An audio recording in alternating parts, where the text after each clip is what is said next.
Les siffleurs. Nous allons nous promener de temps en temps sur le site de la Cinémathèque finlandaise, et nous sommes tombés ainsi un jour sur ce film, dont le casting nous a paru un peu inhabituel pour un film finlandais. Jean-Louis Trintignant, Pascal Petit, Jean-Claude Brialy. Compris. Et ce qui nous a semblé tout aussi inhabituel pour un film finlandais, c'est que tout le monde y parle français. Ça va. Et on n'a pas réussi à savoir s'il existait ou non aussi une version en finnois. Compris. D'ailleurs, tous les comédiens sont apparemment français. Ils se sont post-synchronisés eux-mêmes, enfin ils ont fait ce qu'ils ont pu pour se post-synchroniser. Et d'accord, c'est certes plus clair qu'en finnois, tout au moins pour certains. On notera tout de même que la séquence que voici est la seule où le dialogue semble réellement synchrone. Chat, donne-moi une cigarette. Oui. Tu veux une cigarette? Et coucou, si on enlève le masque de Bulldog, hop, qui voilà? Voilà Jean-Claude Brialy. Bon, Oui, je ne suis pas un tiens, chien, mais voilà Jean-Claude Brialy. Et puis c'est tout. Pareil pour Pascal Les Petit. places ne sont pas numérotées. Tiens, voilà Pascal Petit, et puis c'est tout. Contre tout Et le monde, pareil pour tous, Trintignant. Tiens, voilà Jean-Louis des moments Trintignant, de et décourage. puis c'est tout. Enfin, moi, on m'a découragé des tas de fois. Pourrais-tu aimer un clown? En fait, pour être franc, le scénario des siffleurs est, disons, un peu distendu. Ça raconte une histoire de jeunes comédiens qui essaient par tous les moyens de trouver des rôles. Mais ils n'y arrivent pas et on se demande bien pourquoi quand on les voit jouer. Même la scène de la mort de l'héroïne du film surclasse la performance de référence de Marion Cotillard. Oui, désolé Marion, on avait dit qu'on n'en parlerait plus. Mais jugez vous-même.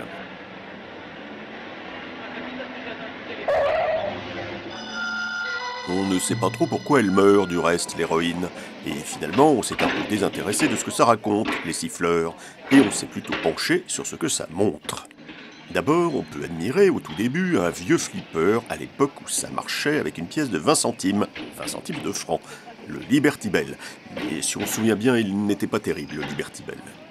Et surtout, les siffleurs ayant été tournés à Paris au printemps 1964, on voit des sergents de ville comme on n'en fait plus. On voit des rues pleines de Dauphine, de R8, de 403 et de Floride, qui avaient encore le droit de se garer sur les quais de la Seine.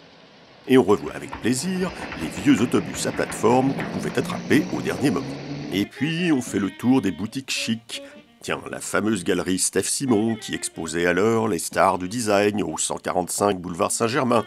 Alors on a été voir au 145 boulevard Saint-Germain et on a constaté que c'est maintenant moins éclairé la nuit. Il faut dire qu'il n'y a plus rien. Et on espère que Nathan Davis et son saxophone sont sortis de la cave du Caméléon, le club de jazz du 57 rue Saint-André-des-Arts, parce qu'on a été vérifié également, eh bien en 2021, le Caméléon est assez peu animé. Et au gré des déambulations du personnage principal des siffleurs, nous pouvons récapituler ce qu'il y avait au cinéma à Paris au printemps 1964, puisqu'on aperçoit furtivement dans le film quelques salles dont certaines disparues entre-temps. Alors, au Normandie, sur les Champs-Élysées, un cinéma qui est toujours là, lui, petite mise en abîme. On y projette 100 000 $ au soleil, et le héros des siffleurs dans le hall du Normandie regarde l'image de Belmondo dans 100 000 $ au soleil, tout comme dans À bout de souffle, Belmondo dans le hall du Normandie regardait l'image de Bogart dans Plus dur sera la chute, Bogart qui ne regardait personne au Normandie ou ailleurs. En face du Normandie, à côté du drugstore, au studio Publicis, il y a Dr Folamour. On voit juste marqué Kubrick à l'entrée, mais c'est bien Dr Folamour qui est au programme, on le garantit. Un peu plus loin sur les champs, au Marignan, Les Pas Perdus, où Jean-Louis Trintignant, qui tient là un rôle un peu plus consistant que dans Les Siffleurs, entre lui-même au cinéma, dans une salle disparue en 1971, le Cinéac Saint-Lazare, qui se trouvait à l'intérieur de la gare, et où l'on pouvait voir pour 1 franc 20 les actualités, des dessins animés, des vieux films rigolos. J'aimais bien y aller avec ma grand-mère, mais là c'est pas ma grand-mère, c'est Michel Morgan, nous nous égarons. Donc retour aux images des salles de cinéma dans Les Siffleurs. Avec au Balzac, près de l'Arc de Triomphe, Guadalcanal, la reprise d'un film de 1943, dont le sujet est bien la bataille de Guadalcanal. Dans un autre quartier, boulevard des Italiens, au fronton du cinéma Le Français, est annoncée La Blonde de la Station 6, avec Carole Baker, un titre français idiot pour un film injustement méconnu d'un réalisateur injustement méconnu, Seth Holt. Mais c'est une autre histoire sur laquelle nous reviendrons peut-être un jour. Quant au cinéma le français, il n'existe plus non plus aujourd'hui. À côté, sur le boulevard des Italiens, à l'Impérial, on passe David et Lisa avec Keir-Doulé, et lui aussi il a disparu, l'Impérial. Et pas loin de là, au Paramount, boulevard des Capucines, il y a À l'ouest du Montana, encore avec Keir-Doulé. Et on a eu du mal à l'identifier celui-là, parce que dans Les Siffleurs, on ne voit qu'un petit bout de l'affiche, et en plus le titre français n'a rien à voir avec le titre original, Mail Order Bride.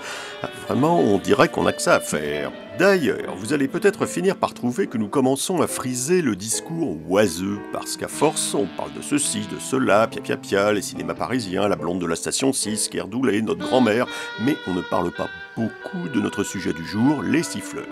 Ce n'est pas faux. Alors, le réalisateur des Siffleurs s'appelait Eino Rutsalo, et en fait, il est plutôt connu comme peintre et pour ses films d'animation abstraits. Et si vous voulez en savoir plus, ça tombe bien, un gros livre sur lui vient pile de sortir il y a quelques jours. Bon, c'est en finnois, pour le coup.